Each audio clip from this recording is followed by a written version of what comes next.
Corona संक्रमण को लेकर 24 मार्च से पूरे देश में लॉकडाउन लगा दिया गया, क्योंकि तब मुख्य प्रश्न यही था कि कोरोना के संक्रमण को कैसे मात दिया जाए। लेकिन इसको लेकर जब लॉकडाउन लगाया गया तो देश में आर्थिक, सामाजिक तमाम गतिविधियां बाधित होने लगी और बाद में जब लॉकडाउन के पीरियड में थोड़ा छूट मिलना शुरू हुआ तो कई चीज़ें खुली, बाज़ार खुले और लोगों ने अपनी हुई जो आर्थिक क्षति थी उसको पूरा करना भी प्रारंभ कर दिया। लेकिन शिक्षा का क्षेत्र एक ऐसा क्षेत्र है जिसको उस रूप से तौला नहीं जा सकता और यहाँ समय एक महत्वपूर्ण बिंदु होता है, क्योंकि यहाँ ज्ञान अर्जित करना होता है और ज्ञान की भरपाई को भौतिक वस्तुओं की तरह तराजू में नहीं तौला जा सकता। और इसके अध्ययन के लिए मैंने दुमका के सिद्धू कानू को अपना केंद्र बिंदु बनाया है। सिद्धू कानू को केंद्र बिंदु बनाने के पीछे मेरा उद्देश्य यह है कि यह संथाल परगना में स्थित है और संथाल परगना झारखंड का वह इलाका है जो आर्थिक, सामाजिक, शैक्षणिक रूप से बहुत ही पिछड़ा हुआ है। भले ही यहाँ से कई मुख्यमंत्री झारखंड के रहे हैं। साथ ही यहाँ के सभी 6 जिले के में यह एकमात्र विश्वविद्यालय है और इसमें जो संथाल परगना का इलाका है यहाँ SC और ST की जनसंख्या 40% के लगभग है और शिक्षा के क्षेत्र में चूँकि SC ST पर विशेष जोर दिया जाता है तो इसलिए मैंने सिद्धू कानू मुर्मू विश्वविद्यालय को इस कोरोना संक्रमण के दौरान होने वाली पढ़ाई में जो क्षति हुई है और उसकी क्षतिपूर्ति के लिए जो प्रयास किए जा रहे हैं उसको लेकर मैं अपने साथ जोड़ रहा हूँ। सिद्धू कानू मुर्मू विश्वविद्यालय की कुलपति सोना झारिया मीन जी को। मैडम, आपका स्वागत है पंजाब केसरी टीवी में। कोरोना संक्रमण को लेकर तमाम जगह की शैक्षणिक गतिविधियां बंद हैं, यहाँ भी गतिविधियां बंद हैं। अगर देखा जाए तो इस समय जो सेमेस्टर की पढ़ाई हो रही है तो 2 सेमेस्टर हमारा प्रभावित हो गया है। 6 महीने का जो सेमेस्टर होता है, अगर पूर्व से कोई सेमेस्टर चलता होगा तो वो, और नहीं तो फिर एक सेमेस्टर तो बुरी तरह से प्रभावित हो गया। आपको क्या लगता है? पंजाब केसरी के माध्यम से मेरा जोहार सबको, और आपका इस मुद्दे को उठाना एक बहुत ही जायज़ मुद्दा है। और आज की तारीख 25 अगस्त है जी। एग्जैक्टली 5 महीने हो गए लॉकडाउन को हुए, परंतु जैसे शिक्षा के संबंध में आपके एंटिसिपेशन है कि 2 सेमेस्टर प्रभावित हुआ, मेरे ख्याल से थोड़ी सी उसमें कैलकुलेशन की गलती है इस मायने में, क्योंकि जो पिछला सेमेस्टर था जनवरी से जून तक का वो आधा सेमेस्टर प्रभावित हुआ। अच्छा, ठीक है। और जो अभी जुलाई से सेशन जो स्टार्ट होता है, पूरा एकेडमिक सेशन ही स्टार्ट होता है एक नया। और कंटिन्यूइंग स्टूडेंट्स के लिए उनका कंटिन्यूइंग सेमेस्टर है। तो जैसे फर्स्ट ईयर वाले अभी सेकेंड ईयर में चले गए, सेकेंड ईयर वाले थर्ड ईयर में जाने चाहिए। तो इस तरह से 2 सेमेस्टर कंप्लीटली अफेक्ट नहीं हुआ है। अच्छा। तीसरी बात मैं ये बोलना चाहूँगी कि शिक्षा एक ऐसा डायमेंशन है, या शिक्षा एक ऐसी आवश्यकता है मानव संसाधन के या ह्यूमन रिसोर्स को ट्रेन करके डेवलपमेंट के लिए, मानव संसाधन के विकास के लिए, जो कि एक पर्टिकुलर पैमाने के लिए बहुत ही आवश्यक है। मैं एक पर्टिकुलर पैमाना इसलिए बोल रही हूँ, या एक पर्टिकुलर पैरामीटर इसलिए बोल रही हूँ जो अभी मॉडर्न डेवलपमेंट का, या मॉडर्न डेफिनेशन है डेवलपमेंट का, उसकी पृष्ठभूमि से देखा जाए तो एसेंशियल है। परंतु हम संथाल परगना रीजन में खड़े हैं अभी, और ये आदिवासी बहुल क्षेत्र है। लगभग 50% आबादी आदिवासी, 40% SC ST, लगभग 50 है। हमारी जनगणनाओं में थोड़ा प्लस माइनस होता है। तो 40% तो केवल संथाल भी हैं मतलब SC ST दोनों। ओके, जो भी हो हमारी गणनाएं प्लस माइनस हो सकती हैं। तो इस क्षेत्र में अगर बोला जाए कि आदिवासियों ने जो मॉडर्न डेवलपमेंट की परिभाषा को अभी तक अपने ऊपर उस तरह से असर नहीं होने दिया, या उसके बावजूद वो अपनी संस्कृति और अपने तौर तरीकों को संजो कर रखे हैं, जिसके कारण अगर आप देखा जाए जहाँ जहाँ संसार में जहाँ जहाँ भी आदिवासियों का वास होता है ना, वहीं नेचुरल रिसोर्सेज की रक्षा हुई है। तो मैं ये बोलना चाहूंगी कि पिछड़ा है ये शब्द हम केवल जो मॉडर्न डेवलपमेंट की जो डेफिनेशन है उस मायने से पिछड़ा है, अन्यथा मुझे लगता है जिस प्रकार से पूरे समस्त संसार के आदिवासियों ने सभी देशों के, ऑस्ट्रेलिया से लेके साउथ अमेरिका तक सभी देशों के आदिवासियों ने जिस प्रकार से नेचुरल रिसोर्सेज की का संरक्षण किया है, वैसा किसी ने नहीं किया। बाकी लोगों ने अपनी ग्रीड के लिए उसका शोषण ही किया है। अब मैं आती हूँ मॉडर्न एजुकेशन की बात पर। तो इसलिए मेरा कहना है कि हम जब पिछड़ा शब्द इस्तेमाल करते हैं तो दिमाग में रखें कि जो modern definition of modern development है तो उसी के पैरामीटर से पिछड़े हैं। अदरवाइज मेरे ख्याल से ये निकाल पर्यावरण के दृष्टिकोण से तो बहुत बेहतर है। पर्यावरण नहीं, मतलब केवल पर्यावरण तो एक कंपोनेंट हो गया। तो सस्टेनेबिलिटी के पॉइंट ऑफ व्यू से अगर हम सस्टेनेबल शब्द को ठीक से परिभाषित करें और उसकी जो पैरामीटर्स होते हैं, तो मेरे ख्याल से हमें सभी आदिवासियों, ऑस्ट्रेलिया के अबॉरिजिन से लेके साउथ अमेरिका के भी जो इंडिजिनस पीपल्स हैं, उन तक की सभी की संस्कृति को स्टडी करके ही बहुत कॉन्शियसली इस शब्द का इस्तेमाल करना होगा। अब मैं आती हूँ यूनिवर्सिटी की शिक्षा या फिर स्कूली शिक्षा, और जो यूनिवर्सिटी पर आप अभी मॉडर्न एजुकेशन की बात है उस पर आती हूँ।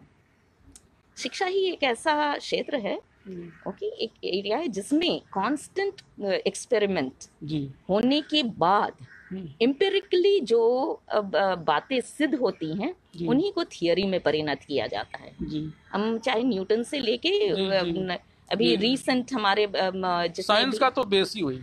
साइंस केवल नहीं, सोशल साइंस, हम सोशल साइंस क्यों बोलते हैं? सोशियोलॉजी या अभी ज्योग्राफी को भी हम सोशल साइंस क्यों बोलते हैं? क्योंकि उसमें भी रिपीट कर किसी भी एक्सपेरिमेंट को रिपीट किया जाए तो उसके वही रिजल्ट आने की का जो प्रक्रिया है, हर समय सेम एक्सपेरिमेंट के लिए अलग रिजल्ट नहीं निकलता इन साइंसेस में भी। मैं इस पर फिर बाद में चर्चा कर लूंगा। अभी जो मूल रूप से मैं कोरोना के संक्रमण में आया था, इसीलिए मैं बोलना चाहती हूँ कि अभी ये एक एक्सपेरिमेंट करने के लिए और एजुकेशन के लिए, ओके, और इफेक्टिव एजुकेशन के लिए, ओके, इफेक्टिव मैं बाद में बताऊंगी इफेक्टिव क्यों। इफेक्टिव एजुकेशन के लिए एक एक्सपेरिमेंट का टाइम है। ऐसा है कि इन हिस्ट्री ऑफ टाइम अभी हमारे पास टेक्नोलॉजी जिस तरह से हमारे हाथ में है उस तरह इससे पहले नहीं था, और इसलिए शिक्षा में भी जो एक गैप आ सकता था उसको टेक्नोलॉजी की एड से, टेक्नोलॉजी के आधार पे उसको उस गैप को ब्रिज करने का प्रयास किया जा रहा है यथासंभव। किस रूप में वो पूरा यथासंभव मैं इसलिए बोल रही हूँ क्योंकि इससे पहले किसी भी डिपार्टमेंट ऑफ एजुकेशन, संसार के किसी भी यूनिवर्सिटी के किसी भी डिपार्टमेंट ऑफ एजुकेशन की इस रिसर्च फाइंडिंग को निकाल के मुझे बतला दीजिए कि उन्होंने एस्टैब्लिश कर दिया है कि ऑनलाइन एजुकेशन के माध्यम से एजुकेशन हो सकता है। ये आज तक किसी ने साबित नहीं किया। ऑक्सफोर्ड यूनिवर्सिटी वगैरह तो पहले से दे रहा है। नहीं, वो लोग कर रहे हैं पर वो उनके एक्सपेरिमेंट का हिस्सा होगा। मैं ये कंटेंट कर रही हूँ आपके साथ कि मेरा कंटेंशन ये है कि क्या ये प्रूव हुआ है कि ऑनलाइन शिक्षा का माध्यम एक अच्छा माध्यम है? नहीं हुआ है ना। नहीं, सब लोग जो ऑफर कर रहे हैं वो ऑनलाइन कोर्सेस ऑफर करते, ऑनलाइन डिग्री नहीं करते थे इससे पहले। ऑनलाइन कोर्सेस करते, डिग्री नहीं, ओके, पहली बात। और दूसरी बात है उन्हीं कोर्सेस को ऑनलाइन कोर्स के एज ऑफर किया जाता था जिनके लिए लेक्चर और उसके भी एक बहुत सेट पैटर्न है कि कैसे कितने देर का एक क्लास होगा, उसमें क्या क्या कंपोनेंट होंगे, और उसके बाद जो स्टूडेंट्स को या तो होमवर्क की तरह से या तो उनके एक्सरसाइज की तरह से क्या दिया जाता था, उसके लिए टाइम सीमा दी जाती थी। ऐसा नहीं कि जैसा हमारे अभी हो रहा है। अभी क्या हो रहा है आपकी यूनिवर्सिटी में? क्या हो रहा है? स्कूलों में क्या हो रहा है? बच्चों यूनिवर्सिटी में को मैं बताएं बताऊंगी, जी। परंतु बच्चों को दूसरी यूनिवर्सिटीज की भी बात कर रही हूँ मैं, क्योंकि मैंने खुद पिछले सेमेस्टर क्लास लिया कि हम लोग स्टूडेंट्स को एंगेज रखने के लिए और कंस्ट्रक्टिवली एंगेज रखने के लिए ऑन अ डेली बेसिस उनको कुछ काम देते थे और उनके लिए टाइम सेट करते थे कि वो अपना असाइनमेंट या एक्सरसाइज वापस सबमिट करें। पर हमने ये नहीं देखा कि अगर हर टीचर ने एक ऐसा भारी एक्सरसाइज उनको दिया जो कि बच्चे सेट टाइम में नहीं सबमिट कर सकते, तो उनके ऊपर कितना मनोवैज्ञानिक और टेक्नोलॉजी बेस्ड बैड इफेक्ट्स हो सकता है, इसको हम लोगों ने नहीं समझा था। ओके, पहली बात तो, परंतु ऐसा ही सभी ने किया। ओके, ऐसा ही सभी ने किया पिछले सेमेस्टर में। जो उन्हें लगा कि बेस्ट है, उन्होंने एक तो सिलेबस कंप्लीट करने के लिए, दूसरा स्टूडेंट्स कैसे एंगेज रहे, और तीसरा कंस्ट्रक्टिव आउटकम होता रहे, इसके लिए जिसने जैसा सोचा वैसा ही किया। पर इस सेमेस्टर में आई थिंक मेरे ख्याल से ये हमें समय मिला कि हम एक प्लान तरीके से जो एजुकेशन फील्ड ऑफ एजुकेशन में जो एक्सपर्ट्स हैं और use of technology for education की एरिया में जिनकी दक्षता है, उनकी एंगेजमेंट से हमें चाहिए कि हम ऑनलाइन क्लासेस जब तक कोरोना का प्रकोप खत्म नहीं होता कैसे करें। ओके, कितनी तो देर का करें, एक मिनट मैं आ रही हूँ उस पे, आप एकदम अधीर हो जाते हैं, कितने मिनट का करें, उस एक टीचर का ऑनलाइन एंगेजमेंट अपने लेक्चर का कि उसमें क्या क्या कंपोनेंट है, क्या हम फोटो कॉपी करके अपने नोट्स को केवल व्हाट्सएप से दे दें। मैडम मैं सवाल इस तभी तो मैं सवाल कर रही हूँ ना कि हमारे पास वो प्रोटोटाइप नहीं दिया, हमारे पास टेम्पलेट नहीं है कि what is a good template of lecture for geography, what is a good template of lecture for mathematics, what is a good template for lecture in Hindi. हमारे पास वो नहीं है, वही नहीं था। And now this is the time for all those templates to emerge, ताकि जितना समय हमें ऑनलाइन एजुकेशन में लगाना पड़े, हम थोड़ा पिछले सेमेस्टर से क्वालिटी में आगे जाएंगे। और इसलिए बल्कि अच्छा हुआ आप आज आए हैं। मैं हमारी यूनिवर्सिटी में आज जो लास्ट सेशन हम फैकल्टी डेवलपमेंट प्रोग्राम का कर रहे हैं 3 हफ्ते पहले से, जिसमें टीचर्स को ट्रेन किया जा रहा था कि ऑनलाइन क्लासेस हम कैसे लें और ऑनलाइन इवैल्यूएशन हम कैसे करें। ये सिद्धू कानू मुर्मू यूनिवर्सिटी में टीचर्स के लिए किया गया है। अच्छा, ओके, और आज इसका लास्ट सेशन होना है, जिसमें लर्निंग मैनेजमेंट सिस्टम्स का आज उसके बारे होगा। और हमने 5 दिन लगभग 2 से 2.5 घंटे का सेशंस लिया है, और टीचर्स इतने एक्साइटेड रहे हैं, हमारे रिसोर्स पर्सन्स भी, हमारे रिसोर्स पर्सन्स ने भी सीखा है। और वो सीख कर कुछ दिनों पहले, कुछ महीनों पहले उन्होंने सीखा है, और उन सिस्टम्स की कामयाबी और उन प्लेटफॉर्म्स के। रिसोर्स पर्सन कौन है? जो यूजीसी के द्वारा प्रोवाइड किए गए हैं या फिर हमारी यूनिवर्सिटी ने आइडेंटिफाई किया उनको? अच्छा। और वो पिछले जो 3-4 महीने में जितने भी ऑनलाइन एजुकेशन के लिए इंडिया में ही जितने लोगों ने अपना योगदान वॉसिफरसली, और इंटरनेशनल रिसोर्स पर्सन भी रहे हैं कुछ लोग, अच्छा, उनको हमने इंडक्ट किया। और आज हमारा लास्ट सेशन 2 से 4 बजे होना है। और आप विश्वास नहीं करेंगे, ये 4 बजे से या 5 बजे से सेशन शुरू होता, नहीं 4:30 बजे से सेशन शुरू होता था। 6:30 बजे के बाद भी हमारे 61 साल के 61 इयर्स ओल्ड फिजिक्स के टीचर भी उतनी ही ग्लू होकर लगन से सेशन नोट डाउन करते थे जितना शायद हमारे 26 साल के टीचर। तो आपने मैडम अभी जिक्र किया फिजिक्स का, तो साइंस की बात आ गई। तो साइंस में प्रैक्टिकल बहुत महत्वपूर्ण होता है, इसको कैसे इस ढंग से कर पाएंगे आप? इसीलिए साइंस में प्रैक्टिकल तो हो नहीं पा रहा है, अभी लैब तो हो नहीं पा रहा है, और इसीलिए चैलेंज है। अब यही तो मैंने कहा कि ना तो हमें ह्यूमैनिटीज के कोर्सेज के लिए, ना तो सोशल साइंस के कोर्सेज के लिए, ना तो साइंस के कोर्सेज के लिए अभी तक कोई टेम्पलेट दिया गया। मैं मैथ्स और कंप्यूटर साइंस के स्टूडेंट और टीचर हूँ। अच्छा। मैं तो केवल सोच सकती हूँ कि कैसा होना चाहिए, लेकिन ये जॉब तो डिपार्टमेंट ऑफ एजुकेशन जहाँ भी हैं हमारे देश में, उनका रिस्पॉन्सिबिलिटी होना चाहिए आज भी, और होना चाहिए था पिछले सेमेस्टर से, कि वो ऑन अ फास्ट ट्रैक जाकर कुछ ऐसे टेम्पलेट्स को इवॉल्व करे जो रेकमेंड करे। पर यूजीसी के माध्यम से हम क्यों करें? अपने अपने यूनिवर्सिटी में हम अपना अपना एक्सपेरिमेंट भी करेंगे, वो भी तभी ऑटोनोमस तो है। एब्सोल्युटली। और तभी तो सबकी लर्निंग को जब हम एक बार एक प्लेटफॉर्म पर लाएंगे, मैं अपने यूनिवर्सिटी की बातों को दूसरे HCU से या केरला की यूनिवर्सिटी से या हमारे झारखंड की ही दूसरे यूनिवर्सिटी से, रांची यूनिवर्सिटी हमारा सबसे पुराना है, उनके साथ अगर मैं उनको हम लोग एक साथ डिस्कस करें, तब शायद निकल कर आएगा कि अच्छा हम कौन सा पार्ट को ऑनलाइन कर सकते हैं, कौन से पार्ट को हम ऑनलाइन नहीं कर सकते हैं, है ना। और जिसको हम किस हद तक ऑनलाइन कर सकते हैं, क्योंकि हमारा देश गुरु शिष्य परंपरा और वो आश्रम बेस्ड एजुकेशन का है। वहाँ गुरु और शिष्य का इंटरेक्शन ना हो तो शिक्षा कहाँ हो पाती थी। सही बात है। तो एक भावनात्मक लगाव, एक वो तो लगाव है ही, जो अभी भी हम कर सकते हैं उन स्टूडेंट्स के साथ जिनके साथ हमारा ऑनलाइन नहीं ऑफलाइन क्लासरूम में इंटरेक्शन हुआ था।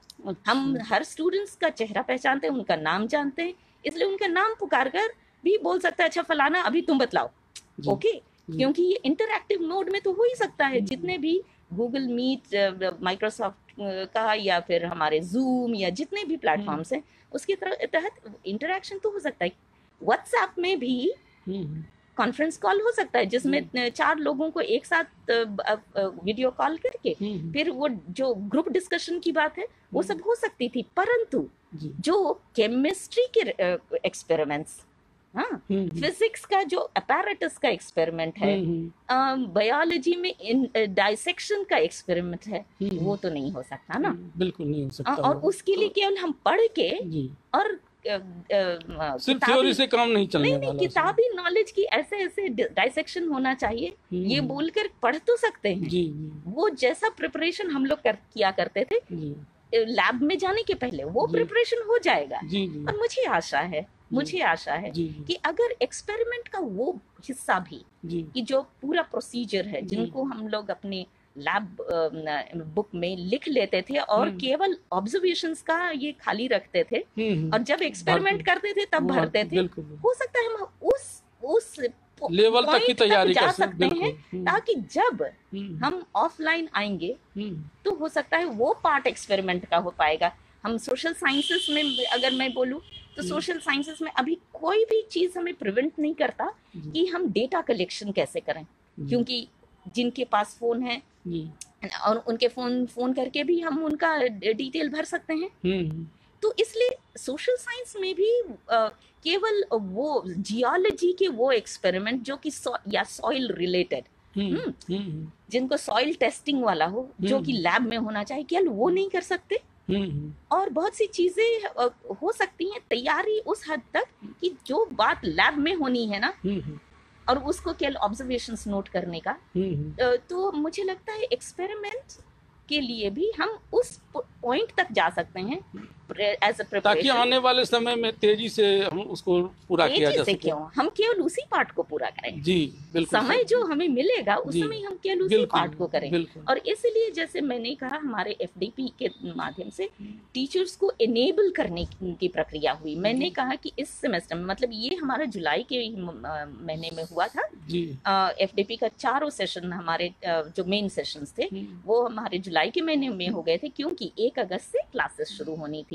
तो फिर उसमें ये भी टीचर्स को एनेबल किया गया है कि अब वो ऑनलाइन असेसमेंट कैसे करें, ठीक है। तो ऑनलाइन उन प्लेटफॉर्म्स का कि ऑनलाइन और ऑफलाइन भी, जैसे फोन किया तो वो तो ऑफलाइन हुआ, ऑनलाइन हम केवल इंटरनेट के माध्यम को बोलते हैं। या तो एक सवाल यहाँ यह भी उठता है कि यहाँ इंटरनेट का स्पीड दूरस्थ क्षेत्रों में नहीं के बराबर है, और दूसरी बात है कि मोबाइल पर वो बहुत छोटा छोटा फिगर, वो आंख के लिए परेशानी होगा, फिर समझने में कठिनाई होगी। क्या ये सब समस्याएं आ रही हैं क्या? बिल्कुल है, ये समस्याएं बिल्कुल हैं। मैं तो सोचूं कि मतलब कोई ऐसा न्यूज़पेपर अगर निकल आता जो कि हमारे लेसन्स को केवल छापता, तो जो और वो न्यूज़पेपर, मतलब न्यूज़पेपर तो नहीं रहेगा, वो तो अब लेसन पेपर हो जाएगा, है ना। अगर वैसा अखबार जो खबर के साथ साथ हमारी यूनिवर्सिटी के किसी लेसन को प्रिंट करने के लिए उसके लिए हमें निगोशिएट करना होगा, उनके वो प्रिंट करने में तो खर्च लगता है, परंतु अब ये इसका सर्कुलेशन भी वैसा ही मुस्तैदी से होना पड़ेगा, क्योंकि दूरस्थ जगहों में फोन का भी सिग्नल नहीं होता। तो हम अगर ये भी बोलें कि मतलब ऑनलाइन एजुकेशन, हाँ, तो इसलिए हमारे क्षेत्र में ऑनलाइन एजुकेशन और ऑनलाइन शिक्षा प्योरली बिल्कुल संभव नहीं है। हम ऑनलाइन ऑफलाइन का जो ब्लेंडेड मोड है ना, शायद वो कर सकते हैं, क्योंकि क्या होता है, मान लीजिए 100 की कक्षा में केवल 10 के पास इंटरनेट की अच्छी या मध्यम सुविधा है। अब इन 10 स्टूडेंट्स को हर 10 में से हर एक स्टूडेंट के साथ अगर हम 10 दूसरे स्टूडेंट्स को लिंक कर लें, इनको मेंटर नहीं, हम मीडियम बनाए और उनके द्वारा टीचर से जो बातें जानी है उसको हम प्रसारित करने का ये करें। पर बच्चों को कोई, बच्चों नहीं, छात्र बोलना चाहिए, छात्रों को जो डाउट है उसके लिए टीचर से ही वो इन डाउट्स को क्लियर करें, ये एक पॉसिबिलिटी है। परंतु साथ साथ हमारे यूनिवर्सिटी में ही केवल नहीं, झारखंड के सभी यूनिवर्सिटीज में छात्रों की संख्या तो बराबर है, पर टीचरों की संख्या अगर आप देखेंगे तो हमारी यूनिवर्सिटी में 1:193 का रेशियो है। ओके, पीजी यूजी सबको मिलाकर केवल यूजी में 1 टीचर इज टू 197 का अनुपात है। तो जबकि ऐसी तरीका हो सकता था, ये तो ये मेरी सोच है, परंतु ये एजुकेशन डिपार्टमेंट, जो शिक्षा का डिपार्टमेंट और उनके द्वारा रेकमेंडेड नहीं है। मैं तो केवल कॉमन सेंस के आधार पर बोल रही हूँ, है ना।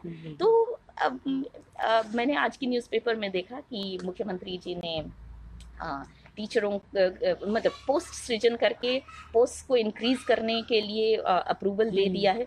पोस्ट तो सृजित हो जाएंगे, पर हमारे प्रदेश में जो अपॉइंटमेंट का प्रोसीजर है ना, उसी के कारण 2008 के बाद आज तक अपॉइंटमेंट नहीं हो पाया। और सभी यूनिवर्सिटीज में, सभी कॉलेजेस में हम गेस्ट फैकल्टी को अपॉइंट करके उनके माध्यम से काम कर रहे हैं। परंतु हो सकता है अगर ये फ्रीडम दे दी जाए कि जितनी भी सैंक्शन पोजीशंस हैं, हर सैंक्शन पोजीशन के अगेंस्ट टीचरों को वही कॉन्ट्रैक्ट के बेसिस पे गेस्ट फैकल्टी को अगर हम एक अपॉइंट कर दें, फिर देखें कि उससे भी कम पड़ रहा है और कोरोना का प्रकोप नहीं जा रहा है, तो एक सैंक्शन पोजीशन के अगेंस्ट में हम 2 गेस्ट फैकल्टी को अपॉइंट कर लेंगे, तो हमारा जो सीलिंग अमाउंट है ना उनकी सैलरी का, तो एक सैंक्शन पोजीशन के अगेंस्ट 2 को भी हम करें, तब हम उस अमाउंट को खर्च कर पाएंगे जो एक रेगुलर पोजीशन के सैलरी का होता है। तो इसलिए संभावना ये भी हो सकती है